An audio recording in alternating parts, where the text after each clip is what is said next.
Good morning, अस्सलाम वालेकुम। सबसे आगे मैं आपको कहेंगे खुश आमदीद। मेरे साथ है मोहम्मद शुएब, मेरे साथ है सबीन फारूक। Good morning. वैसे एक गुड मॉर्निंग जो होती है सबीन, वो किसी के लिए गुड कैसे होती है? आप बस कह दें, मुझे लगता है ये मुरवतन चीज होती है कि गुड मॉर्निंग। मुरवत क्यों? एनर्जी आप आई जस्ट फील लाइक अच्छा इससे होती है एनर्जी। आप किसी को कहते हैं गुड मॉर्निंग, एनर्जी आ जाती है। फॉर एग्जांपल मेरे बच्चे जब सुबह उठते हैं और मैं ऐसे कुछ भी ना कहूं उनको, तो वो ऐसे लेजी, लेकिन जब मैं बेटे से कहता हूं गुड मॉर्निंग तो वो भी आगे से कहते हैं बाबा गुड मॉर्निंग। ओह, तो जो आपका तरीका होता है, आप एनर्जेटिक होते हैं, तो वो एक तरह से कंटेजियस होती है। हाँ, ये मैं अपने बच्चों की बात कर रहा हूँ ना, मेरे बच्चे छोटे आप और आपके बच्चे, आप भी बच्चे वो भी बच्चे, तो मुझे क्या कहते हैं? Good age is just a number. मैं हमेशा ये बात कहती हूँ, age is just a number. Age क्या है? चाहे 35 क्रॉस कर जाए, हाँ, तो नंबर ही। अब आप मतलब अगर फील आप 10 साल के बच्चे की तरह करते हैं तो इट्स कम्प्लीटली फाइन। थोड़ा ज्यादा हो गया, 15 साल, चलें 20 साल, 17.5 साल, तो वो इट्स फाइन। मतलब age is just number. This is on a very serious note. I agree. अक्सर लोग ये कह रहे होते हैं तुम्हारी तो उम्र इतनी होगी, तुम्हारी उम्र इतनी होगी। ये आपको भी कहते हैं? नहीं, मैं एक्चुअली जब अपनी उम्र बताती हूँ तो लोग मुझे ये बात कर रहे होते हैं कि आप इतने की लगती नहीं। आप ये मुझे समझ नहीं आती, वो ये कहते हैं कि मैं ज्यादा लगती हूँ या मैं कम लगती हूँ। इस डर के मारे मैं अपनी इस डिस्कशन में नहीं जाती। अच्छा, वैसे it's a very good topic. आगे चल के कमिंग डेज में हम जरा इसको डिस्कस भी करते हैं कि जो एज का डर होता है, ये जो फियर होता है बुढ़ापे का, कि आपकी एज आप बड़े हो रहे हैं ऑब्वियसली, ठीक है, यू आर एजिंग, तो ऑब्वियसली उस लिहाज से आपके दिमाग में आप वो एक्सेप्ट क्यों नहीं कर पा रहे हो। तो लोग अपनी उम्र क्यों छुपा रहे होते हैं, चाहे वो मर्द हो औरत हो, और इसको लेकर आपकी सोसाइटी में स्टिग्मा क्यों होता है कि ये तो बिल्कुल नॉर्मल होना चाहिए जो आपकी एज है सब कहीं। हाँ, और इनफैक्ट बर्थडेज पे लोग बड़ा बैड फील कर रहे होते हैं कि ओहो हमने 30 क्रॉस कर लिया, ओहो अब तो 31 क्रॉस कर लिया। तो कहते हैं 25 तक बर्थडेज अच्छी होती है, 25 के बाद जो है ना वो खुशी जो है वो रिवर्स होना शुरू हो जाती है। तो ये आगे चल के जरा बात भी करेंगे। इस बात हम करेंगे। चलिए आगे बढ़ते हैं और बात करते हैं फ्रीलांसर्स की, व्लॉगर्स की। बड़े मजे उड़ा लिए ना, क्या बेचारे इतना काम करते, इतना अच्छा व्लॉगर्स है, इतना अच्छा कंटेंट प्रोड्यूस करते हैं। फ्रीलांसर्स इतनी मुश्किल से अपने लिए काम ढूंढते हैं और हम डॉलर लेके आते हैं। सैलरी क्लास जो काम करते हैं वो मेहनत से नहीं होता। हमारी तो स्लैब जब भी देखो ऐसे हो गई है, बढ़ती है ऑब्वियसली। कभी हमने कम होती, बड़ा कम ही वैसे हम देख रहे हैं पिछले कुछ अरसे से। ऐसे एक आध बारी हुए, नॉर्मली आप मेंटेन रखते हैं, आपसे बढ़ा देते हैं। द क्वेश्चन इज कि सबको टैक्स अदा करना चाहिए, ज़ाहिर है ये बहुत अहम बात है। वैसे में IMF ने कहा है जो फ्रीलांसर्स और व्लॉगर्स हैं इनको टैक्स नेट में लाया जाए, ये मुतालबा किया है। वैसे वो अलग बात है कि जो फ्रीलांसर्स हैं मोस्टली हम देख रहे हैं कि आहिस्ता आहिस्ता वो शिफ्ट करते जा रहे हैं ना, दुबई चले जाते हैं, कहीं और चले जाते हैं। वो कहते हैं हम वहाँ बैठ के काम कर लेंगे, उनको ज़्यादा फायदा होता है। लेकिन जो तनख्वाहदार तबके की सबीना आपने बात की कि उनके हवाले से कहा गया टैक्स स्लैब को कम किया जाए, तजवीज़ दी गई IMF की तरफ से। अच्छा, जो आप बैरून मुल्क रकूम भेजते हैं उससे मुताल्लिक उन्होंने कहा है कि टैक्स लगाया जाए। ऑनलाइन कारोबार, इवन क्रिप्टो की बात वो कह रहे हैं कि सरमायाकारी जो इसमें करता है उसको भी टैक्स नेट में लाया जाए। वैसे क्रिप्टो तो ऑलरेडी इलीगल है, I mean we don't work in that. अच्छा, बच्चों की किताबें, कॉपियाँ, पेंसिल, रबर, शार्पनर, इन सब पे जो टैक्स छूट थी वो ख़त्म करने का मुतालबा किया गया। यानी बच्चों की जो कॉपीज़ हैं, बुक्स हैं, स्टेशनरी है, महंगी होगी। अब ये तो मतलब बड़े सोचने की बातें हैं, लेकिन जाहिर सी बात है जब आप IMF प्रोग्राम में जा रहे हैं तो आपको वो शराइत तो माननी है, और वो शराइत, वो कंडीशंस किसी वजूहात की बिना पर ही होती हैं। वो तो जाहिर जो जस्टिफिकेशंस होती हैं वो हम तक तो नहीं पहुंच पा रही, तो हम तक फैसले पहुंच पा रहे होते हैं किसी भी तरह से। बट ये ऑब्वियसली इस तरह से अब लेट्स सी के आगे क्या होता है, क्योंकि मुतालबात हैं अभी, ये एक्चुअली जो है अभी इम्प्लीमेंटेशन। और ज़रा इस पर FPR ने कल ब्रीफिंग देनी है वज़ीर-ए-आज़म साहब को, और फिर बजट का हिस्सा इसको बनाया जाएगा या नहीं। तो तजवीज़ हैं इनको शायद बजट का हिस्सा बनाया जाए, इसकी मंजूरी ज़रा वज़ीर-ए-आज़म साहब खुद देंगे। और बजट का पेश होना है 7 जून को, 7 जून इम्कान ये है कि 7 जून को इम्कान है कि बजट पेश हो जाएगा। तो लेट्स सी क्या होता है। आगे बढ़ते हैं जी। एक तो पाकिस्तान की मईशत हमेशा अनप्रेडिक्टेबल होती है, दूसरी पाकिस्तान की क्रिकेट टीम अनप्रेडिक्टेबल होती है, तीसरा पाकिस्तान का वेदर बहुत अनप्रेडिक्टेबल होता है। टीम पे भी जरा आगे चल के बात करेंगे। मईशत पे हम बात कर चुके हैं। मुझे क्या कहा था, इस्लामाबाद में बारिश होगी? मैंने नहीं कहा था। कौन से इस्लाम में बारिश हुई है? मौसमियात ने कहा था, और उस टाइम अगर हम सरदार सरफराज साहब को भी ले लेते तो उन्होंने वैसे उन्होंने लास्ट टाइम ये बात नहीं की थी। पहले मुझे बताया जरा चलते हैं कि मौसम आज का कैसा रहेगा, आपको बताते हैं। सबसे पहले जी इस्लामाबाद के मौसम की बात करते हैं। अच्छा, अभी जो मैं मौसम बता रही हूँ ना, ये इस वक्त का सुबह का मौसम होता है जो मैं बता रही हूँ। तो इस वक्त जो इस्लामाबाद का मौसम है वो कम से कम 25 ज़्यादा 34 डिग्री सेंटीग्रेड है, और सूरज जो है वो आंखें दिखा रहा है। और अगर हम लाहौर की बात करेंगे कम से कम 30, ज़्यादा से ज़्यादा 39 डिग्री सेंटीग्रेड है। कराची की बात करें, कराची में कम से कम 28, ज़्यादा से ज़्यादा 36 डिग्री सेंटीग्रेड है। और कराची जो है वहाँ पर हीट वेव का भी खदशा है। हीट वेव तो ऑलरेडी है तकरीबन वहाँ पर, और 42 तक जो टेम्परेचर है वो आज जाने का इम्कान है। इसके अलावा पेशावर की बात करें कम से कम 27, ज़्यादा 35 डिग्री सेंटीग्रेड। कोयटा की बात करेंगे, कोयटा वाले इस वक्त सबसे सही जा रहे हैं, कम से कम 15, ज़्यादा से ज़्यादा 27 डिग्री सेंटीग्रेड है। तो आप पता नहीं क्यों वापस आ गए शुएब। मैं चाहता हूँ आप मुझे दोबारा भेजें कोयटा का मौसम। ये आपकी खुशी वैसे कैमरे को कैप्चर कर लेनी चाहिए थी, जो आप कोयटा के मौसम के मजे लेते आ रहे हैं। अब जो आप मुझे बोल रहे थे ना कि मैं बताती हूँ, मैं नहीं बताती, जो बताते हैं उनसे बात करते हैं। सरदार सरफराज साहब चीफ मेट्रोलॉजिस्ट हमें ज्वाइन कर चुके हैं। सरदार साहब बहुत शुक्रिया, गुड मॉर्निंग। सरदार साहब सबसे पहले मौसम से मुतालिक आपसे कॉमेंट लेंगे। कल जो कहा जा रहा था कि हल्की फुल्की बारिश हो जाएगी इस्लामाबाद में, रावलपिंडी में हुई नहीं, तो थोड़ा सा बताएं कि कल वाकई ऐसी प्रेडिक्शन थी या थी नहीं? देखिए, कोई आइसोलेटेड सी जगहों पर थी, इस्लामाबाद और उससे बिल्कुल जो नॉर्थ में इलाके हैं, केपी के और पंजाब के शुमाली इलाका जहाँ के कहीं आंधी वांधी चले, कहीं हल्की बारिश की तवक्को की जा सकती थी। तो मेरे ख्याल में अगर अगले 2 दिनों में इम्कान हो सकता है, क्योंकि वेस्टर्ली एक हल्की सी वेस्टर्ली ट्रफ खासकर वही जो upper half of the country है उसमें उसको असरअंदाज करेगी, तो उसके बायस है कि कहीं कहीं आंधी चले और कहीं हल्की बारिश इस टाइप का है। केपी के कुछ इलाकों में और इस्लामाबाद इटसेल्फ और इस्लामाबाद से शुमाल में जो इलाके हैं उनमें खासकर, और उधर कश्मीर और गिलगित बल्तिस्तान में तो है तवक्को है वहाँ बारिश होती है, लेकिन नीचे जो जिन एरियाज में यानी इस्लामाबाद और गिरदनवा में यहाँ चांस भी है। देखिए अब कल होती है, परसों होती है, कोई एक अच्छा स्टिल ये चांस है कि ये बारिश हो सकती है। जरा आपने कहा कि आइसोलेटेड चांस है, वो इस्लामाबाद भी है, रावलपिंडी भी, आपने अपर रीजन की बात भी, कश्मीर का जिक्र भी किया और आपने केपी का जिक्र भी किया। थोड़ा हीट वेव से मुतालिक बता दें कि आज पाकिस्तान के किन इलाकों में हीट वेव का खदशा है कि वहाँ पे टेम्परेचर इतना ज़्यादा है? देखिए हीट वेव तो ऑलरेडी चल ही रही है, यानी ये 20 या 21 मई से जो शुरू हुई थी, तो अभी तक हीट वेव कंडीशन रही है। आपने देखा पूरे पंजाब में भी बेशतर इलाकों में, खासकर जनूबी पंजाब में 50 के आसपास टेम्परेचर चल रहे हैं। इसी तरह सिंध में तो 50 से 52 की रेंज में चल रहा है टेम्परेचर पिछले 3-4 दिन से। तो पूरा सिंध उसकी लपेट में है। वो फैलते फैलते आज कराची तक भी असरअंदाज हो जाएगी। आज से अगले 3 दिन कराची में भी गर्म मौसम होगा, शदीद गर्म मौसम। और इसी तरह से बाकी सिंध में तो आपको पता है 48 से 50 के दरमियान टेम्परेचर।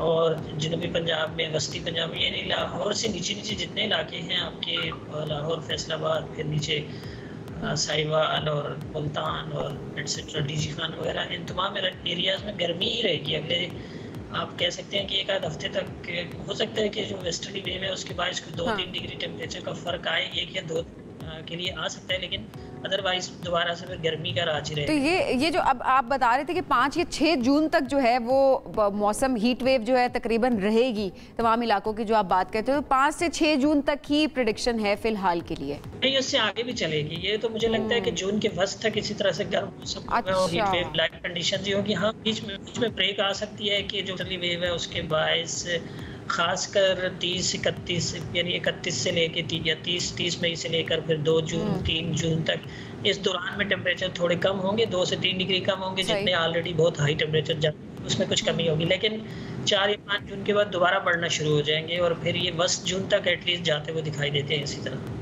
और इस हीट वेव की वजह से ज़्यादा मैदानी इलाके तो मुतासर हो रहे हैं, हम सदर्न पार्ट का जिक्र तो कर रहे हैं, बट जनरली इस मौसम की वजह से जो हमारे अपर रीजन्स हैं, जब हम ग्लेशियर्स की बात भी करते हैं, वो भी मुतासर हो रहे हैं। भले मौसम कदरे यहाँ से बेहतर है, बट स्टिल गर्मी तो है, क्या वो भी मुतासर हो रहे हैं? देखिए, आपने शायद देखा, आपकी नज़र से गुजरा, जो गुलाब अलर्ट हमारे इस्लामाबाद ऑफिस ने इशू किया था, वो इसी बायस था। टेम्परेचर जब हाई 30s में चले जाते हैं जीबी में और उस तरफ केपी के चतराल और जो दूसरे पहाड़ी इलाके हैं उनमें, सवात और चतराल में, तो फिर इम्कान बढ़ जाता है कि ग्लेशियर्स पिघलने से जो ये आपकी झील ऑलरेडी बनी हुई है, तो टेम्परेचर जब बढ़ता है तो वो फट सकती हैं या उनके किनारों से बाहर निकल सकता है। तो डाउन स्ट्रीम जो है, पिछले दिनों भी हाई टेम्परेचर्स की वजह से दरियाओं में वहाँ मकामी तौर पर अच्छा खासा बहाव बढ़ चुका है ऑलरेडी।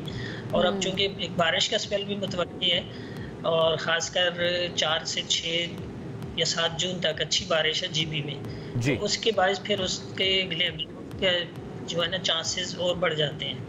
और सर एक चीज़ जो कि सोशल मीडिया पर भी सामने आ रही है कि इस साल मामूल से ज़्यादा बारिशें और इस साल खुदा न खास्ता सैलाबी सूरत हाल का होना, क्या ये वाकई भी से प्रेडिक्ट किया जा चुका है कि पाकिस्तान में कुछ इलाके ऐसे होंगे जहां पर ये वाकई खदशा है फ्लडिंग का? देखिए, मानसून की बारिश बिल्कुल इस दफ़ा मामूल से ज़्यादा दिखाई देती है। उसकी वजह यह है कि हमारी मानसून की बारिशों को जो फैक्टर्स इन्फ्लुएंस करते हैं वो बैरुलकाइल के दर्जा हरारत, इंडियन ओशन के दर्जा हरारत और यूरोप और एशिया को मिलाकर यूरेशियन स्नोफॉल, विंटर और स्प्रिंग की जो होती है, तो ये तीनों चारों फैक्टर सपोर्टिव हैं for excessive range through out Pakistan, और ख़ासकर सेंटर और साउथ में फिर उसका ज़्यादा चांस बढ़ जाता है कि जहाँ गर्मी बहुत ज़्यादा पड़ती है वहाँ ज़्यादा मॉइस्ट करंट्स पुल होती हैं।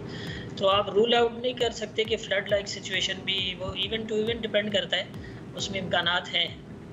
ठीक है, इम्कानात है, लेकिन ऑब्वियसली इसको रूल आउट अभी नहीं किया जा सकता। सिचुएशन अल्लाह करे बेहतर ही रहे पाकिस्तान के लिए भी और ग्लोबली भी। जिस तरह हम देख रहे हैं हर मुल्क से कोई ऐसी खबर आ रही होती है, सैलाबी सूरत हाल या तेज़ बारिशें या बहुत ज़्यादा गर्मी की एक लहर जो है, ये ग्लोबल वार्मिंग है जिसकी हम बात कर रहे थे। सरदार सरफराज साहब बहुत शुक्रिया प्रोग्राम में हमें करने के लिए। अच्छा जी, अब बात करते हैं ज़रा कश्मीर जन्नत नज़ीर की, जहाँ आप जाने नहीं देती मुझे। अब प्रोड्यूसर साहब सुन रहे हैं, मैं कुछ नहीं कहूँगी आपसे। फिलहाल जन्नत नज़ीर वादी कश्मीर की खूबसूरती के बारे में ऑब्वियसली हर कोई जानता है, सबको पता है कि ये वादी मुख्तलिफ हसीन नज़ारों की सरजमीन है और इसकी खूबसूरती दुनिया भर में मशहूर है। लेकिन आज हम आपको मकबूजा कश्मीर का एक ऐसा खूबसूरत बाजार दिखाने जा रहे हैं जो पानी में तैरता है और बड़ा ही खूबसूरत इसका मंजर है, जो हम आपको भी दिखाएंगे। श्रीनगर की टल झील है, उसमें बना ये बाजार मकामी लोगों के साथ साथ सयाहों में भी काफ़ी ज़्यादा मकबूल है और यहाँ कश्मीर में तैयार होने वाला आर्ट वर्क फरोख्त किया जाता है, जबकि सियाह सैर करने के लिए भी यहाँ का रुख करते हैं। और सिर्फ आर्ट वर्क नहीं, अक्सर ये इस बाजार की विजुअल्स जब आ रहे होते हैं तो खाने पीने की अशिया भी रखी गई होती हैं कश्तियों के अंदर और जो ग्राहक होते हैं वहाँ से वो खरीद रहे होते हैं। उसी टाइम पर फ्रेश फ्रूट चाट की वीडियो पिछले टाइम पर आई थी कि वहाँ के जो मशहूर फल हैं, मौसमी फल, उनको मिलाकर एक मुनफरिद तरीके से यहाँ पर फ्रूट चाट बनाई जाती थी और जाहिर है कश्ती के साथ जो है वो बेचने वाले रोकते हैं और फिर ग्राहक उसी टाइप पर खरीदते हैं और बड़ी अच्छी चिट चैट भी उनके दरमियान होती है। अब मकबूजा वादी है, मैं कैसे आपसे कहूँ कि मुझे जाना है यहाँ पे, बड़ा मुश्किल है पहुँचना यहाँ तक। बड़ा मुश्किल है वहाँ तक पहुँचना, लेकिन क्या खूबसूरती है जो हम इस वक्त देख भी रहे हैं और जाहिर है एक नए नए आइडियाज़ होते हैं जो कि जिनको आप एक अगर देखा जाए तो फकत ये झील थी, खूबसूरत मंजर था, लेकिन यूटिलाइजेशन कितनी इंपॉर्टेंट होती है ये भी एक बड़ी बात होती है। बस लेकिन मैंने टू डू लिस्ट में डाल दिया है। ठीक है जी, आप ख्वाहिश करने में क्या कोशिश करते हैं आपका वीज़ा लगवाने की। नहीं, अब कोशिश करेंगे कश्मीर पाकिस्तान का हिस्सा बन जाए, फिर हम आराम से जाएं इंशाल्लाह। वो तो जाहिर है हर एक की दुआ भी है और कश्मीर एक्चुअली पाकिस्तान का हिस्सा ही है, डिस्प्यूटेड है ऑब्वियसली। हाँ, चलिए आगे बढ़ते हैं जी और बात करते हैं स्पोर्ट्स की। पाकिस्तान इंग्लैंड T20 सीरीज तीसरा मैच बारिश की नजर हो गया, जैसे पहला मैच हुआ था। हाँ, कार्डिफ में ये होने वाला मैच मूसलाधार बारिश के बायस मनसूख हो चुका है, टॉस तक नहीं हुआ और इंग्लैंड को 4 मैचेस की सीरीज में अब 1-0 की बढ़तरी हासिल है। जो दूसरा मैच उन्होंने जीता था 23 रन से, अब सीरीज का चौथा और आखिरी T20 कल खेला जाएगा और सीरीज के ये मैचेस आप देख सकते हैं टेनिस स्पोर्ट्स पर बराह रास्त, अगर बारिश ना हो तो। अगर वो इसलिए 4 मैचेस की जो है वो ये सीरीज थी, पहला जो मैच था उसमें भी बारिश हो गई थी और वो मैच हुआ ही नहीं था। दूसरा मैच जो था वो हम हार गए थे, तीसरा जो है वो मैच में हम पे ओले पड़ गए थे और जो तीसरा मैच है वो भी बारिश की नजर हो गया। अब चौथा जो है वो देखते हैं कि उसका क्या हाल अहवाल होता है। लेकिन वर्ल्ड कप से कबल ये बहुत अहम सीरीज थी जिसको अहम सीरीज समझा जा रहा था, लेकिन जाहिर सी बात है उसमें बहुत ज़्यादा प्रैक्टिस करने का मौका पाकिस्तानी टीम को उस तरह से नहीं मिल सका। और वर्ल्ड कप के जो मैचेस हैं वो हम देख सकते हैं टेन स्पोर्ट्स पर बराह रास्त।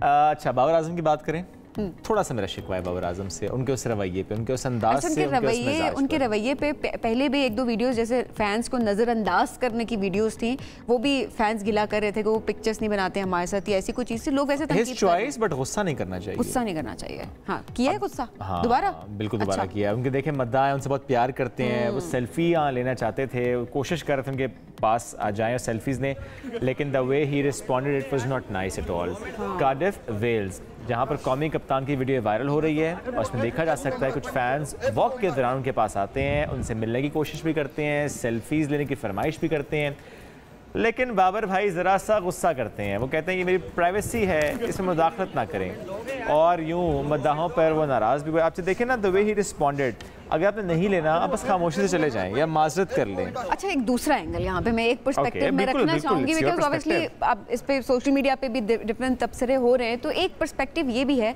कि फैंस बाजों का जब उनको आप आराम से कह रहे होते हैं ना कि नहीं हमारी पर्सनल स्पेस है, पर्सनल टाइम है, तो आप इस टाइम पर आप हमें मत डिस्टर्ब करें, तो वो सुनते नहीं है, तो बाजों का तब एग्रेसिव हो जाते हैं, नेचुरली आपको होना पड़ जाता है। तो ये भी एक पर्सपेक्टिव है। और दूसरा मेरा एक ये भी ख्याल है कि हर एक की एक पर्सनल लाइफ भी होती है, सो आपको भी बहुत ज़्यादा ख्याल रखना चाहिए कि क्या वो शख्स मार्केट में है या अपनी फैमिली के साथ है, या कि हाँ फैमिली के साथ नहीं है लेकिन उसका पर्सनल टाइम प्रॉब्ली वो हो सकता है। सो उसमें मेरा ख्याल है लोगों को भी थोड़ा सा एक स्पेस देनी चाहिए। ये दूसरा पर्सपेक्टिव। आई एग्री, स्पेस देनी चाहिए। बस मेरा सिर्फ मेरा जो नुक्ता है वो ये है, there is always a decent way of communicating things. हाँ, दैट्स ट्रू कि तब भी आप कौमी हीरो हैं, लोग आपको पसंद करते हैं और आप पर जिम्मेदारी आयद होती है बहुत सारी चीज़ों के हवाले से, तो जाहिर सी बात है उस हवाले से आपके अंदर पेशेंस जो है वो होना बहुत ज़्यादा ज़रूरी है। बिल्कुल जी। आगे बढ़ते हैं नाज़रीन, और अभी हम एक ब्रेक की तरफ जाएंगे, तो ब्रेक से वापस आएंगे तो फिर हम बात करेंगे जो नवाज शरीफ साहब जीते हैं।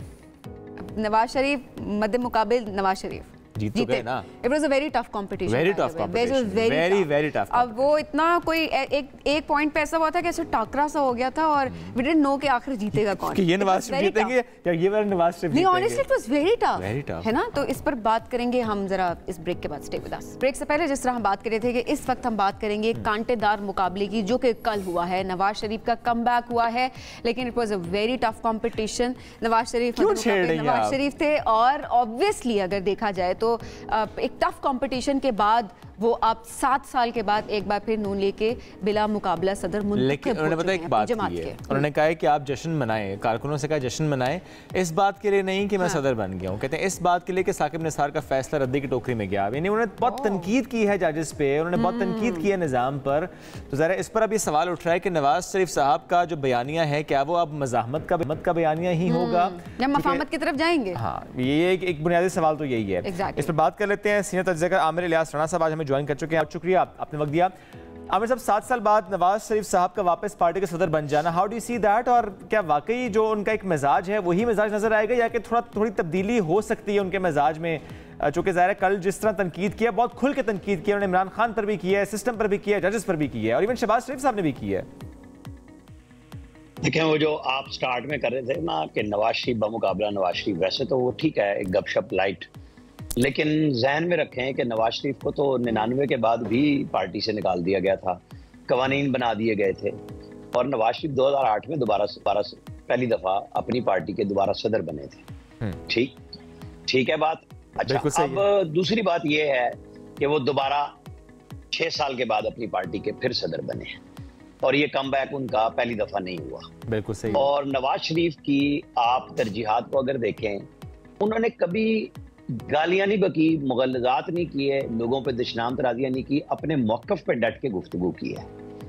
उसमें कभी वो मौला जट नहीं बनते हुए आपको नजर आए। देखें, जब अदलिया के साथ बातचीत हो या एस्टेब्लिशमेंट के साथ बातचीत हो, उन्होंने जब राहिल शरीफ को एक्सटेंशन नहीं दी तो कोई नारे तो नहीं लगाए थे, लेकिन राहिल शरीफ और उनकी पूरी टीम नवाज शरीफ पे डॉन लीक्स, पनामा उस पर लेके चढ़ दौड़ी थी और एक्सटेंशन लेना चाह रही थी। उन्होंने नहीं दी और कोई बयान नहीं दिया और पूरी टीम को बुला के खाना दे के खुदा हाफिज किया, उसी तरह जिस तरह ज़हीरुल इस्लाम को किया। उन्होंने ज़हीरुल इस्लाम जनरल का कल नाम लिया कि इमरान खान से पूछा आप बताएं कि वो थर्ड फोर्स कौन सी बना रहे थे। ज़ाहिर है 2014 के धरने के मेहमान थे वो। बिल्कुल। अब आप देखें कि फर्क क्या है नवाज शरीफ की सियासत में कि वो बुर्दबारी से चलते हैं, इमरान खान गुस्से में चलते हैं। उन्होंने मीर जाफर मीर सादिक बनाया, पूरी पाक फौज पे 9 मई को उनकी पार्टी के लोगों ने हमले किए। उसको एक तरफ वो फॉल्स फ्लैग ऑपरेशन कहते हैं, दूसरी तरफ कहते हैं कि हमारे लोग जो हैं उसमें इन्वॉल्व, उनको आप सजाएं दें, हमारा उनसे कोई ताल्लुक नहीं। मतलब ये अजीब काम था कि एक ही वक्त में सारे पाकिस्तान में लोग पीटीआई के हमले कर रहे हैं और वो कहते हैं कि ये फॉल्स फ्लैग ऑपरेशन था। यानी इनके सेनेटर, इनके एमएनएज बयान दे रहे थे। अब आप आ जाएं कि नवाज शरीफ क्या गुफ्तगू कर रहे हैं। नवाज शरीफ ने माजी का दुखड़ा रो के बताया कि अगर हम ठीक चलते तो पाकिस्तान ये ना होता। कल आपको पता है कि यौम तकबीर भी था और इंडिया ने जो हैजान बर्पा किया था 11 मई 98 को धमाके करके, और वो कह रहे थे आज़ाद कश्मीर भी तुमसे लेंगे और तुम्हें बोलने नहीं देंगे, और नवाज शरीफ ने काज़किस्तान से ही हुक्म दिया था कि हम धमाके करेंगे। और उस वक्त के जो आर्मी चीफ थे वो इसमें मतलब उनकी मुखालफत नहीं थी, लेकिन वो तैयार भी नहीं थे। नेवी के चीफ गुमगू की कैफियत में सिर्फ परवेज मेहदी कुरैशी वो खुल्लम खुल्ला बातें कर रहे थे कि जी आप कहें हम वहां पे छोड़ आएंगे, जाके एटम बम भी वहां पे मार आएंगे। और आपको पता है 6 अप्रैल 98 को गौरी मिसाइल का वो तजर्बा हुआ था, यानी एटमी धमाकों से आप समझ लें कि 1 महीना 20 दिन पहले जो मद्रास तक को मार कर सकता था, ये पाकिस्तान का पहला लॉन्ग रेंज मिसाइल था। ऐसा शख्स फिर जिसको आप कह दें जी हाईजैकर है, फलां है, क्योंकि ताले आजमाई उनके जहन में घूमी हुई थी मुशर्रफ साहब के और उन्होंने मुल्क पे कब्जा किया। वो उसके बावजूद आके सुप्रीम कोर्ट का एक ऑर्डर था कि इनके खिलाफ ट्रायल होना चाहिए। वो अदालत गए थे, कोई वो तो नहीं, कोई मावरा अदालत तो काम नहीं हो रहा था। जनरल राहिल शरीफ ने अपनी आर्मी चीफशिप के 1 महीना और 4 दिन के बाद जनरल राहिल शरीफ ने उनको बचाया, जनरल मुशर्रफ को, AFIC ले गए और उसके बाद मुल्क के बाहर चले गए, फिर वो नहीं आ सके। आप देखें उसके बाद क्या क्या हुआ, उन्होंने क्या क्या भुगता नवाज शरीफ ने। इसके बावजूद वो गिला शिकवा करना बुराई है कि या वो अच्छाई है जो आप मार धाड़ के बयानात सुनते हैं। वो कह रहे हैं अपनी बेटी को और अपने भाई को कि भाई देखो आपने इस मुल्क को संवारना है, इस मुल्क को बनाना है। पार्टी को वो तंजीम साजी के लिए कह रहे हैं कि जी आप मेरे साथ मुनज़्ज़म होके चलें। मीटिंग्स तो वो कर ही रहे हैं।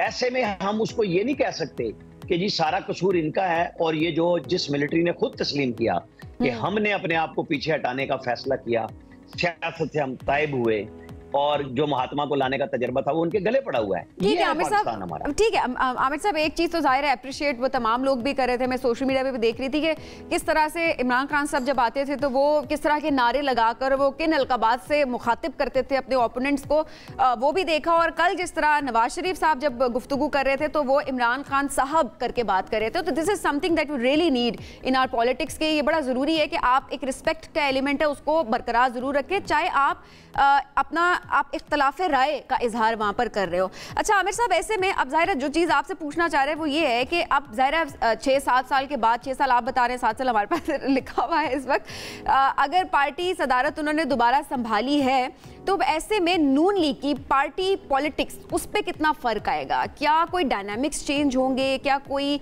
पार्टी के अंदर सियासत में कोई फर्क आएगा? आप इसको किस तरह देख रहे हैं? देखिए, एक शख्स जिसके नाम पे पार्टी है, PMLN रजिस्टर्ड है, यानी नवाज, उसको आपने, जिसका नाम आपने स्टार्ट में लिया साकिब निसार साहब, उन्होंने लिया, उनके हाथ के वो लगाए हुए सेक्रेटरी ला थे, खालिद अनवर उनके ला मिनिस्टर थे, जिनके अजीज इस वक्त मुनीब अख्तर जो 4थे नंबर पे थे सिंध हाई कोर्ट में, उनको साकिब निसार साहब सुप्रीम कोर्ट में लेके आए थे। वो बिल्कुल गैर मामूली जज हैं, काबिल हैं, लेकिन सीनियरिटी का असूल उन्होंने खुद पहले उनके लिए पामाल किया था। ये वो चीजें हैं जो साकिब निसार साहब ने पूरी सुप्रीम कोर्ट में अपने टेन्योर में शुरू की और वो उसको लेके चलते रहे।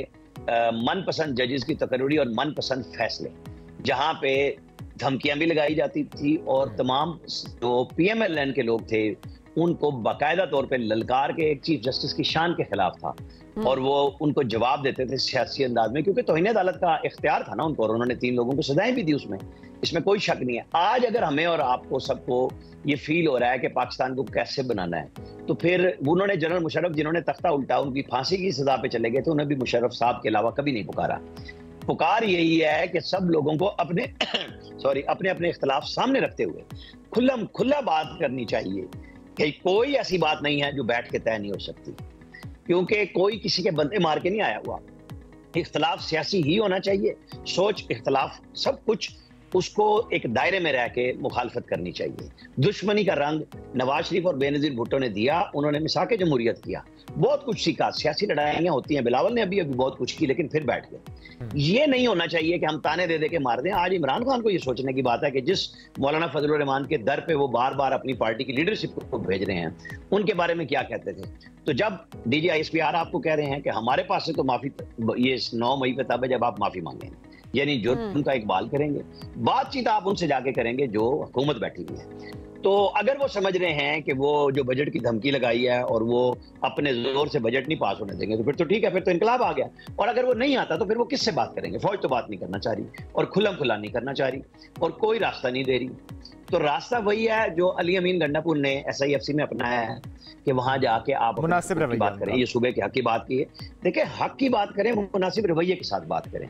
आपको सब आएंगे इस तरफ। देखे ना, प्राइम मिनिस्टर ने अपने उसको इंटीरियर मिनिस्टर को डाल दिया, जिसका नाम मोहसिन नकवी है, जिसको उन्होंने कहा कि नहीं मैं वजीर दाखिला से मिला, लेकिन उनकी पार्टी क्या कह रही है, ये मोहसिन नकवी हमारा दुश्मन है जिसने हमारे साथ सब कुछ पंजाब में किया।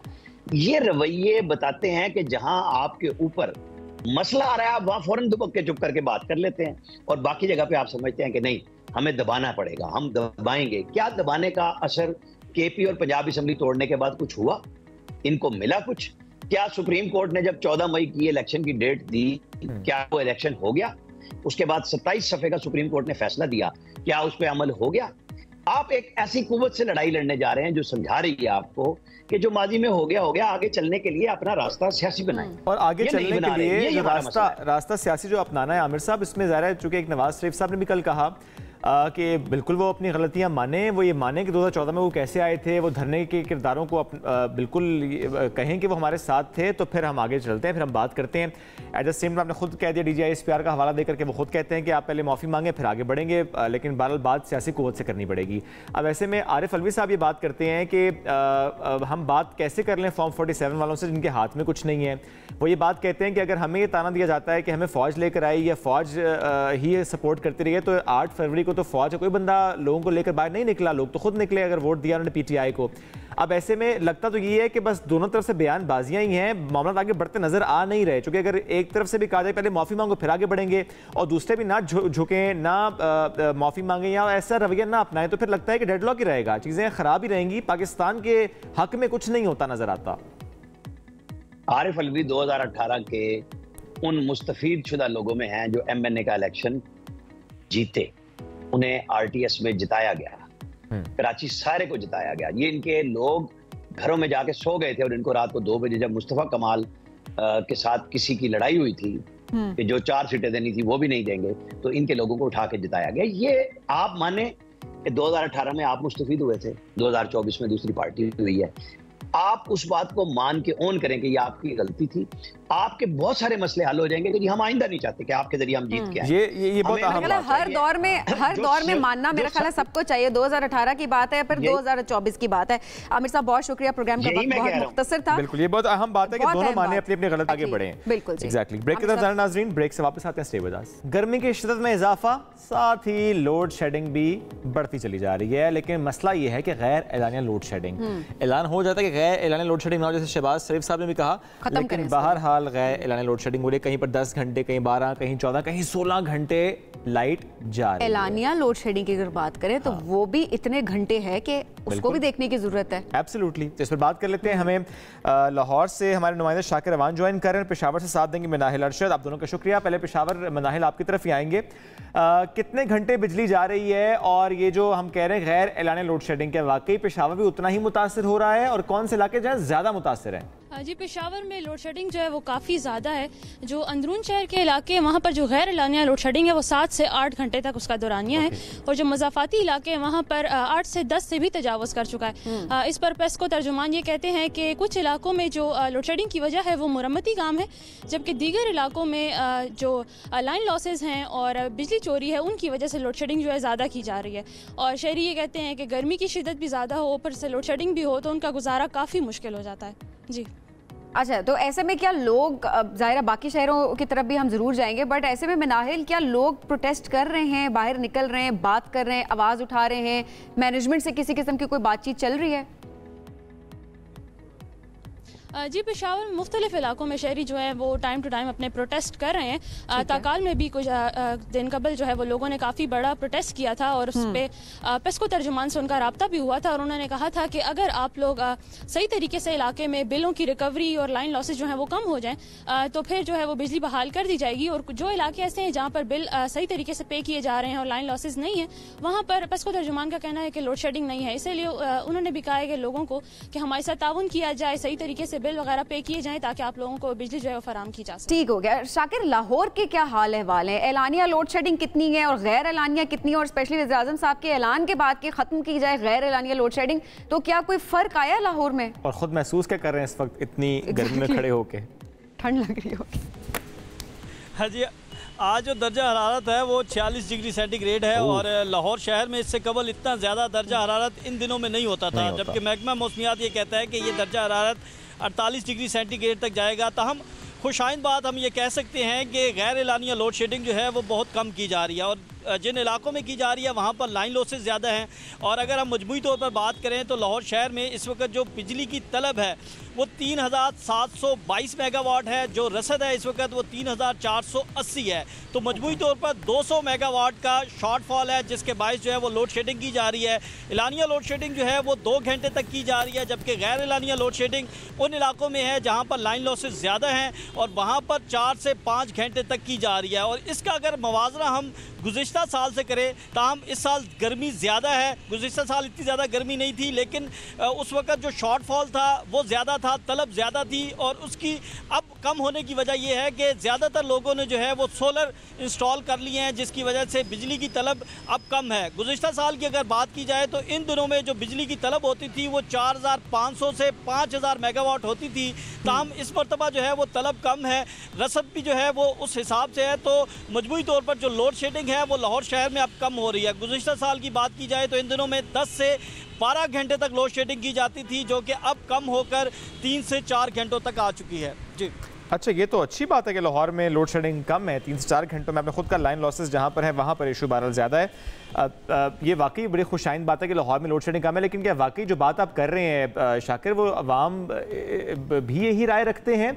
जाके आप जो बात करें वो एक पेपर पे है, जिस तरह आपने इसमें स्टैट्स लिए होंगे, चूँकि जिस तरह हमें मनाहिल ने कहा कि लोग एहतजाज भी करते हैं, कि लाहौर में कोई एहतजाज नहीं हुआ, किसी ने ये शिकवा नहीं किया, कोई गिला नहीं था कि ऐसा मसला है? देखिए, शहरी शिकवा ज़रूर करते हैं, ताहम 2 से 3 घंटे की जो लोड शेडिंग है वो काबिल बर्दाश्त ज़रूर है। इसी तरह अगर हम पिछले साल की बात कर रहे थे तो इन्हीं दिनों में जो है वो लोड शेडिंग 10 से 12 घंटे तक होती थी, जिसके बाद शहरी जो है वो गमो गुस्से का इजहार भी करते थे, शहरी जो है वो एहतजाज भी करते थे। ताहम अब जो लोड शेडिंग है वो कम है, और जहाँ पर लाइन लॉसेस नहीं है वहाँ पर लोड शेडिंग जो है वो ना होने के बराबर होती है। तो इस वजह से जो शहरी हैं वो इस बात पर जो है वो तसल्ली बख्श है, इत्मीनान करते हैं। लेकिन वो इलाके गुज़िश्ता साल की निस्बत कम हो रही है, वो इलाके जहाँ 10 घंटे बिजली नहीं आ रही, चूँकि मैं अपनी हेडलाइंस देख रहा हूँ, कुछ इलाके ऐसे हैं, ये वो इलाके हैं जहाँ लाइन लॉसेस हैं, और अगर ऐसा है तो वो कौन से इलाके हैं जहाँ 10 घंटे लाइट नहीं है? जी बिल्कुल, जो लेस्को हुकाम है उनके मुताबिक जो लाहौर के मदाफाती इलाके हैं वहाँ पर लाइन लॉसेस ज़्यादा हैं, वहाँ पर बिजली चोरी की शिकायत ज़्यादा हैं, और इसी चीज़ को मद्देनज़र रखते हुए वहाँ पर लोड शेडिंग भी ज़्यादा की जाती है। तो इस हवाले से जो लेस्को हुकाम है उनका ये कहना है कि जो लाहौर के मेन इलाके हैं, जिनमें डिफेंस है, जिनमें DHA है, गुलबर्ग है, माल रोड है, ये इलाके जो हैं यहाँ पर लाइन लॉसेस बहुत कम है, यहाँ पर इसलिए वहाँ पर लोड शेडिंग कम है। ठीक है, शाकिर साथ रहिएगा। बिल्कुल मनाहिल, अब जरा पेशावर के हवाले से ये जरूर बताइएगा कि कारोबार कितने मुतासिर हो रहे हैं, क्योंकि कल भी कुछ दुकानदार बाहर निकले थे, और स्पेशली जहाँ पर देखा बिजली का काम ज्यादा होता है, मशीनरी चलनी होती है, लोग उस हवाले से क्या कह रहे हैं? क्योंकि ऑलरेडी महंगाई इतनी है, और एट द सेम टाइम अगर आपकी मशीनरी नहीं चल रही, आपका कारोबार दरम भरम हो रहा है, ऐसे में लोगों का क्या रिएक्शन है पेशावर में? जी, जब भी लोड शेडिंग ज़्यादा होती है डेफिनेटली मुख्तलिफ कारोबारों को भी काफ़ी ज़्यादा नुकसान होता है। पेशावर में जो कारोबारी अफराद हैं वो भी उन्होंने भी प्रोटेस्ट अपना किया था, हुकूमत से ये मुतालबा किया था ताकि उनको बिजली फराहम की जाए ताकि उनके कारोबार मुतासर ना हो। बिजली ना होने की वजह से मुख्तलिफ कारोबार जो हैं उनको काफ़ी ज़्यादा नुकसान हो रहा है, क्योंकि अंदरून शहर के अंदर ये कारोबार जो हैं वो ज़्यादा हैं, और उनकी जो गैर एलानिया लोड शेडिंग का दौरानिया है वो 7 से 8 घंटे है। तो इतनी ज़्यादा लोड शेडिंग के दौरान जो कारोबार है लोगों के वो तकरीबन बिल्कुल बंद हो चुके हैं, तो इसलिए लोग काफ़ी ज़्यादा सड़कों पर निकले भी थे। गुज़िश्ता 1 हफ्ते के दौरान प्रोटेस्ट भी हुए थे, और उन्होंने हुकूमत से मुतालबा किया है कि उन्हें बिजली जो है वो सही तरीके से फराहम की जाए। और शायद यही वजह है कि KP के वज़ीर आला अली मीन गंडापुर साहब ने कहा है कि एक तो लोड शेडिंग कम होगी, दूसरा उन्होंने कहा है जो बिजली का बिल अदा नहीं कर सकते उनको सोलर पैनल दिए जाएंगे। अब ये वाकई कैसे दिए जाएंगे इस पर हम जरूर आगे चल के बात करेंगे। बनाइल, बहुत शुक्रिया। शाकिर, आपका शुक्रिया, साथ मौजूद थे, अपने से मुतालिक सूरत हाल से हम आगाह कर रहे थे। एक ब्रेक की तरफ जाएंगे, नाज़रीन ब्रेक से वापस आते हैं, stay with us. Welcome back. Karachi के नॉर्दर्न बाईपास पर कायम मवेशी मंडी, यहाँ की बात करते हैं एशिया की सबसे बड़ी मवेशी मंडी, जहाँ पर मुख्तलिफ शहरों से कुर्बानी के जानवर लाए जा रहे हैं। और ज़ाहिर है अब हम देखते हैं जैसे जैसे ईद करीब आ रही है वैसे ही वो जो इन्फ्लक्स है ना कि बहुत सारे जानवर मुख्तलिफ शहरों से वहाँ पहुँचते हैं। बिल्कुल। तो ज़ाहिर है उसमें हम देख रहे हैं कि वो चाहे राजनपुरी बकरे हों, वो चाहे डिफरेंट नस्ल की गायें हों, वहाँ पहुँच रही हैं। और ऐसे में जो खरीदार हैं, अभी भले खरीदारी करनी हो या ना करनी हो, जरूर जाते हैं, देख कर आते हैं अच्छा क्या माहौल है, इस बार का दिन हो तो फिर तो ज्यादा लोग निकल रहे होते हैं कि छुट्टी का दिन है और जाकर देखें कि वहाँ पर क्या हालात हैं। 1000 एकड़ पे ये फैली हुई मंडी है। अभी तक तकरीबन 40-45 हज़ार जानवर पहुंच चुके हैं। तो हम रिपोर्ट आपको दिखाते हैं वहाँ की। कराची की मवेशी मंडी में जानवरों की आमद का सिलसिला जारी है। रौनकों में इजाफा हो गया। मुल्क के मुख्तलिफ शहरों से बड़ी तादाद में कुर्बानी के जानवर भी पहुंचा दिए गए। शहरी छुट्टी के दिन बड़ी तादाद में खरीदारी के लिए मंडी पहुंच गए। मवेशी मंडी में अब तक मुख्तलिफ सूबों से 40,000 से ज्यादा जानवर लाए जा चुके हैं। शहरियों का शिकवा है कि कीमतें गुज़श्ता सालों से कई गुना ज्यादा है। मसले हैं आने के भी, और जो ना अंदर आए कभी माल देख रहे हैं, माल तो मेरे ख्याल से कम नजर आ रहा, भी इतना ज़्यादा माल नहीं है। रेट तो यार बस हर बार की तरह इस बार भी रेट इस बार तो बहुत ज़्यादा ऊपर है। पिछले साल की निस्बत इस साल इंतजाम थोड़े से अच्छे हैं, लेकिन ये है कि 1 ब्लॉक से 2 ब्लॉक जब बंदा जाता है तो यहाँ पर थोड़े से रिक्शा वगैरह कम है, तो इंतजामिया को चाहिए कि इसके लिए भी सोचे। व्यापारियों का कहना है कि महंगाई की वजह जानवरों की खुराक की कीमतों में इजाफा है। महंगाई इतनी हो गई है कि वो जो गंदम है वो काफ़ी ज़्यादा महंगी हो गई है। 5,000 की मन तो गंदम चाह रही है, तो वही इनको हम डालते हैं। चने का आटा गंदम हो गया, ये खली वगैरह इस तरह का चारा कुतर वगैरह ये काफ़ी ज़्यादा हो गई है। पिछली मरतबा अभी 800 का मान इधर कुतर मिल रहा था, अभी ये 1200 का मान दे रहे हैं। महंगे तो नहीं है, लेकिन आप लोगों को लग रहे हैं जो जिन्होंने पाले हैं उनको पता है ना कि महंगे हैं या सस्ते हैं। 1200 का मन कुतरा दे रहे हैं, गंदम 5,000 की मन लेके डालते रहे इनको। मवेशी मंडी इंतजामिया का दावा है कि 1,000 एकड़ पर कायम मंडी में 4 लाख से ज्यादा जानवरों की गुंजाइश मौजूद है, जिनके लिए 4 VIP समेत 20 ब्लॉक्स बनाए गए हैं। साल 2024 की कराची की सबसे बड़ी मवेशी मंडी इस बार जो है 900 से 1,000 एकड़ तक लगाई गई है। अब तक जो है यहाँ पर 40,000 से ज़ायद जानवर आ चुका है और तकरीबन 4 लाख से ज़ायद की गुंजाइश रखी गई है यहाँ पर। और मवेशी व्यापारियों के लिए जो सहूलियत दी गई है उनमें जनरल ब्लॉक में फ्री लैंड के साथ, फ्री जगह के साथ फी जानवर जो है योमिया 30 लीटर पानी दिया जाता है उनको। इस बार मवेशी मंडी में मुख्तलिफ मकामात पर आरजी मसाजिद भी कायम की गई है। कैमरामैन अकबर अली के साथ मोहम्मद आरिफ, हम न्यूज़, कराची। लेकिन जब आप जानवर लेकर आए तो बहुत एहतियात के साथ, चूंकि हो ये रहा है, वैसे तो हर साल हम देखते हैं कोई ऐसी खबरें वाकयात इस तरह के हो रहे होते हैं, वारदातें मैं इनको कहूंगी, वारदातें इस तरह की डाली जा रही होती हैं। बिल्कुल। लाहौर में एक वीडियो वायरल हुई है जहां पर डाकुओं ने कुर्बानी के 2 बकरे छीन लिए हैं। CCTV फुटेज जो है वो सामने आई, उसमें देखा जा सकता है कि 3 डाकू जो है वो कार में आए और जो बच्चे थे जो लेकर चल रहे थे, कमसिन बच्चे थे बेसिकली, उनको अगर देखा जाए तो वो बकरे लेकर जा रहे थे, पिस्तौल उनको दिखाई, बकरों को गाड़ी में डाला और वहां से फरार हो गए। इतनी बड़ी गाड़ी है लेकिन फिर भी चोरी करते हैं बकरे। और ये देखें, वो आए, गाड़ी रोकी, बच्चों को डराया धमकाया, बच्चों को पिस्तौल दिखाई, और उसके बाद बकरे लेकर आए। अच्छा, ये बकरे बड़ी अच्छी नस्ल के बकरे हैं, बड़े महंगे वाले ये बकरे हैं, मुझे राजनपुरी बकरे लग रहे हैं, स्पेशली वाइट वाला। और बकरों को इन्होंने डाला जी गाड़ी के अंदर और लेकर जा रहे हैं। तो इसलिए जब भी आप कुर्बानी के जानवर लेकर आए, बहुत एहतियात के साथ लेकर आए, कोशिश करें बड़ा कोई साथ हो। वैसे बड़ा भी साथ हो तो गन के आगे बड़ा छोटा क्या टिकता है? नहीं, बात ये बड़े अलार्मिंग सी बात है। वैसे बकरा इनकार कर रहा है, सारी चीजें अपनी जगह पर, बट ये देखिए बकरे ने जंप भी मारी थी और उसने कहा ये देखिए ये फुटेज जो सामने है। अच्छा, वैसे this is something very alarming और ये करने वालों को शर्म आनी चाहिए, to be very honest. Social media पे कल से वीडियो वायरल है, हम देख रहे हैं, लेकिन जितना अफसोस होता है इस तरह की हर साल वीडियोस देख करना, उतना अफसोस शायद ही किसी बात कि कुर्बानी का जानवर, और कोई शख्स अगर कुर्बानी दे रहा हो सकता है कि वो फर्स्ट टाइम कुर्बानी दे रहा हो, वो बहुत एक्साइटेड हो, उसने पैसे जमा किए हुए हो, बहुत सारी चीज़ें होती हैं इसके इर्द गिर्द। और अगर कुछ भी सिचुएशन है, आप किस तरह से चोरी कर सकते हैं, वो भी आप बकरे चोरी कर रहे हैं। और मतलब सबीन चोरी तो है, चोरी है, और ऐसे में गाड़ी की नंबर प्लेट वाजे है। अब इनको पकड़े, अक्सर देखा जाए तो बाद में पता लगता है कि चोरी की गाड़ियां हैं एंड ऑल दैट। ये सारी चीजें भी सामने आ रही होती है इन्वेस्टिगेशन के बाद अगर देखा जाए। But obviously certain things and I really hope कि इस पे इन्वेस्टिगेशन नहीं, आप कहते हैं सेफ सिटी कैमरे लगा रहे हैं, तो फिर यूज करें उनको, इस गाड़ी को पकड़ें और बिल्कुल ये बकरे बाजियाब कराए जाएं। लेट्स सी कि क्या डेवलपमेंट होती है आइंदा दिनों में इस वारदात से मुताल्लिक। नाज़रीन, हम बढ़ेंगे एक ब्रेक की जानिब, stay with us. Welcome back after the break. सवाल करता हूँ, किताब या मौसीकी? मेरी चॉइस पूछ रहे हैं आप? नहीं, मैंने हमें शुगर लगाया आपके साथ। मुझे लगा लोगों से पूछे, ज्यादा आप उन्हीं से पूछ रहे थे, सवाल करता हूँ आपसे। मौसीकी ऑब्वियसली, किताब में मुझे इंटरेस्ट नहीं है ज्यादा, और अगर मौसीकी पढ़ने लिखने का शौक कम ही था हमेशा से, नजर आता है। तो बात करना चाह रहा था मैं कि आपसे मुतासिर हुई हूँ। मेरे से पा दियो। अच्छा, कुछ लोगों का जवाब आया किताब, कुछ लोगों का आया, आपको कॉल करके बताए जादुई? मुझे पता जवाब आया उनका। अच्छा, आपको पता है क्योंकि ज़ाहिर किताबें में लोगों का इंटरेस्ट है। ठीक है, मौसीकी या किताब? अगर मैं ये कहूँ कि मौसीकी की किताब, अरे फिर तो बड़े लोग पढ़ेंगे। आप पढ़ेंगी ना? फिर मैं पढ़ूंगी। ये क्या बात है? देखिए मौसीकी पे किताबें हम देखते नहीं है सच, या मौसीकी होती है या किताब होती है। अब हम बात करेंगे मौसीकी की किताब की। सूफी म्यूजिक के बेताज बादशाह हैं जी, अरीब अजहर साहब। अस्सलाम वालेकुम। वालेकुम अस्सलाम। क्या हाल है? बिल्कुल खैरियत। आप सुनाएं। आपने अपनी आवाज के लिए ऐसा क्या किया?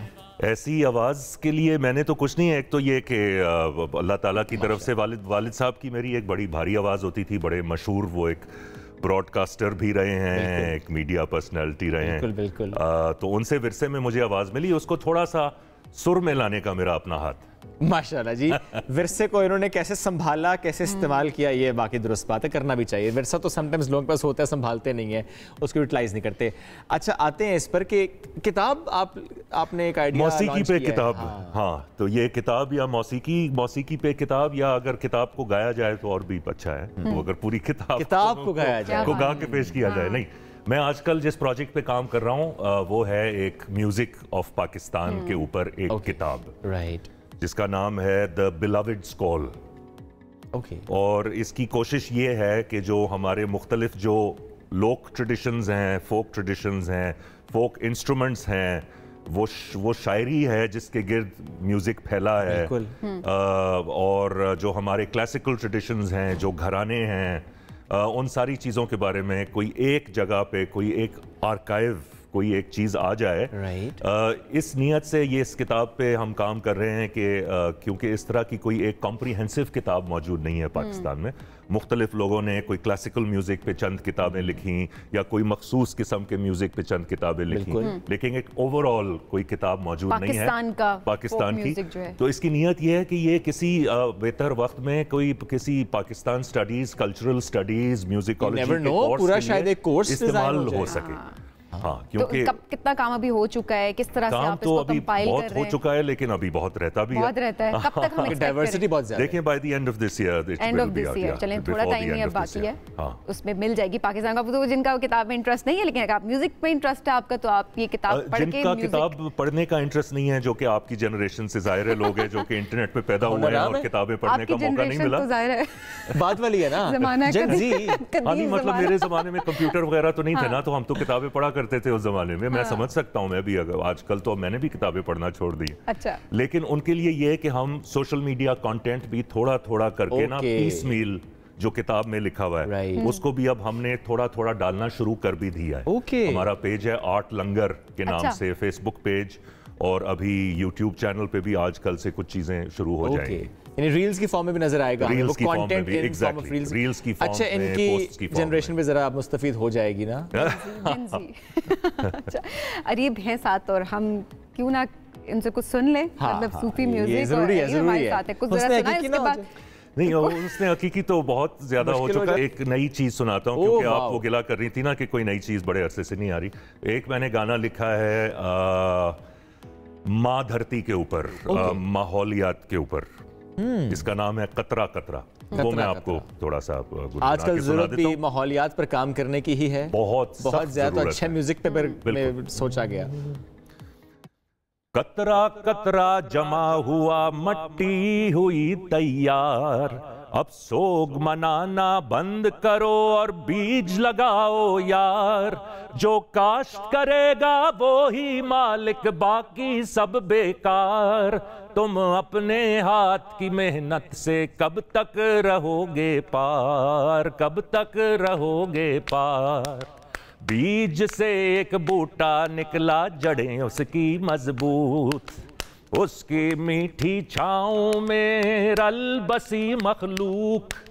लकड़ी भी वो देता है और तरह तरह के फल, बादल भी खिंच आएंगे आज नहीं तो कल, आज नहीं तो कल। बहता जीवन बहता पानी, इसमें सबकी खैर।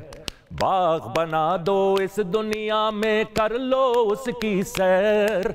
जितने अलग अलग दरख्त हों उतना इसका जोर।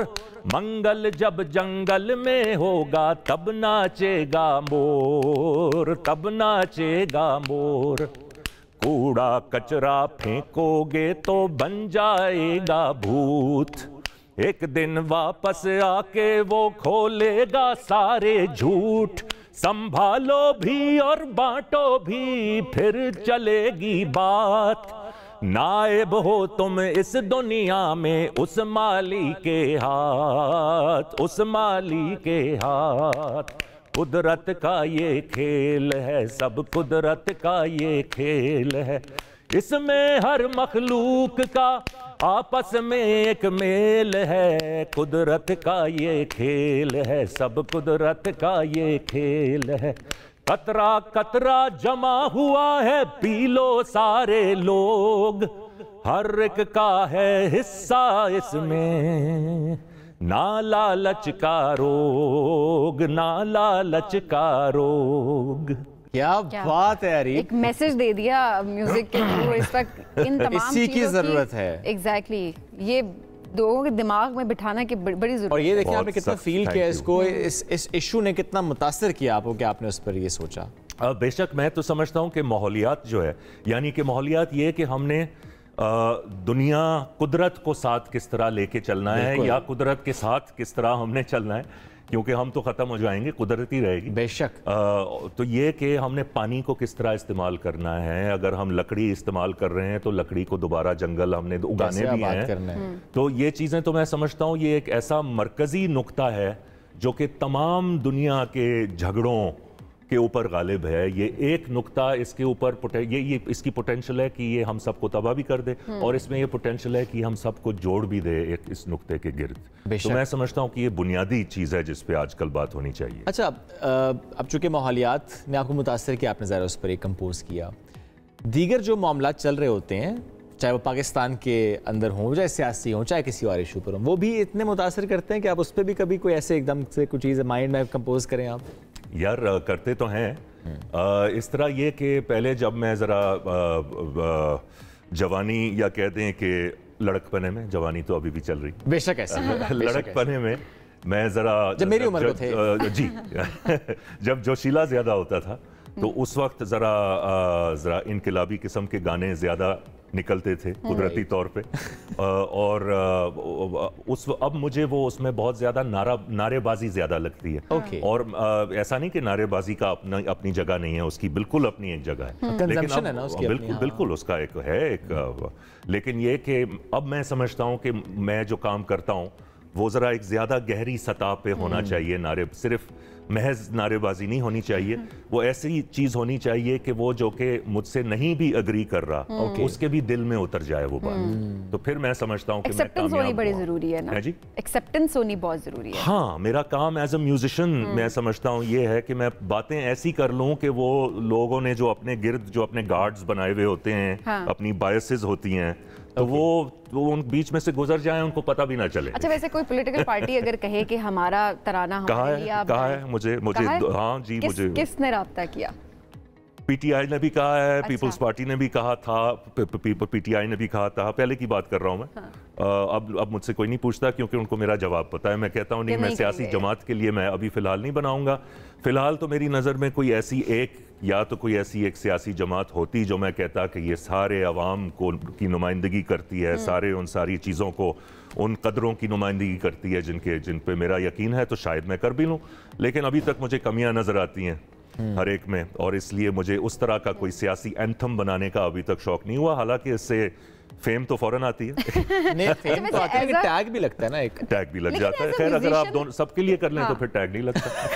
लेकिन वैसे अरीब, अगर देखा जाए एज अ म्यूजिशियन ये बात भी कही जाती है, और ऑब्वियसली बहुत सारे सिंगर्स गाते भी हैं और वो इसको इसी तरह जस्टिफाई करते हैं कि हमारा काम है, हमारी आवाज है, हमारी सर्विसेज अगर कोई लेना चाहता है, ऑब्वियसली हमें उसके पैसे मिल रहे हैं, हम वो तराना गाते हैं और उसके बाद देखिए यही वजह है कि मैं कोई, इसमें क्या बुराई है? यही बिल्कुल अच्छा सवाल है आपका। यही वजह है कि मैं जिंगल्स भी नहीं करता। अच्छा, ओके। क्योंकि मैं एक चीज को नहीं बेच सकता जिस पे मेरा 100% नहीं है। तो आपको लगता है कैंपेन होती है वो एक, अगर आप मैं और कोई काम कर सकता हूँ। म्यूजिक मेरे लिए म्यूजिक जो है वो एक इतनी मुकद्दस चीज है कि मैं किसी एक हल्की चीज़ के लिए नहीं इस्तेमाल कर सकता। मैं कोई ऐसी चीज़ ही फिर बाहर मैं पेश करूँगा जिसके पीछे मैं 100% खड़ा हो सकूँ कि कहूँ हाँ यार, ये मेरा दिल और जान सारी, मैं अपने वजूद से इसके पीछे खड़ा हूँ। तो जब तक कोई ऐसी चीज मुझे नजर नहीं आती, फिर वो दिल से एक बात नहीं निकलती। आपके अपने प्रिंसिपल्स हैं और आप उन्हीं के साथ हैं हमेशा से। मैं कभी कभी सोचता हूँ कि काश कर सकता मैं, लेकिन मैं फौरन पकड़ा जाता हूँ। इस तरह जब भी मैंने अपनी जिंदगी में पहले कभी कोशिशें की थी ना कमर्शियल, तो वो वहां पे इतना बुरी तरीके से मैं फेल होता हूँ कि वो मुझे इशारा मिल जाता है कि यार ये तुम्हारा रास्ता नहीं है। ज़ाहिर है ये बड़ी प्यारी बात है कि उन्होंने एक सोच लिया, एक प्रिंसिपल के साथ वो चल रहे हैं और उसी तरह वो आगे बढ़ना चाहते हैं। ये जो इससे पहले हम बात करते टैग वाली, लेकिन आपने खुद का जवाब दिया कि अगर आप सबके लिए कहते हो टैग नहीं भी लगता। हमारी म्यूज़िक इंडस्ट्री में म्यूजिशियंस को इन टैग्स ने नुकसान पहुंचाया है in your point of view? नहीं, मेरा तो ख्याल में हमारे यहाँ म्यूजिशियंस बहुत कम हैं जो कि अपने आप को ज़रा थोड़ा सा सियासी तौर पे नुमाया करते हैं। हमारे यहाँ अक्सर ये समझा जाता है कि एक आर्टिस्ट का काम नहीं है कि वो एक सियासी शख्सियत हो और सियासत में घुसे, और वो सियासत पे उसको ज़्यादा नहीं करना चाहिए। हालांकि बड़े बड़े आर्टिस्ट दुनिया भर में उन्होंने बड़ी बड़ी सियासी तहरीकों में शामिल रहे हैं। मेरे बहुत बड़े जो इंस्पिरेशंस रहे हैं, चाहे वो मतलब बाहर की दुनिया में आर्ट अपनी जगह पे, और अगर वो और आर्ट से ही तो मतलब जो इनकलाब भी जो आए हैं दुनिया में, वो हमेशा उसके पीछे कोई आर्ट होती है, म्यूजिक होता है, शायरी है, एंथम्स हैं। यकीनन बॉब डिलन को ही अगर जो एक आप ले लें, जो अमेरिका में एक पूरी जनरेशन की नुमाइंदगी करता था, उसमें सिविल राइट्स मूवमेंट्स भी शामिल थी।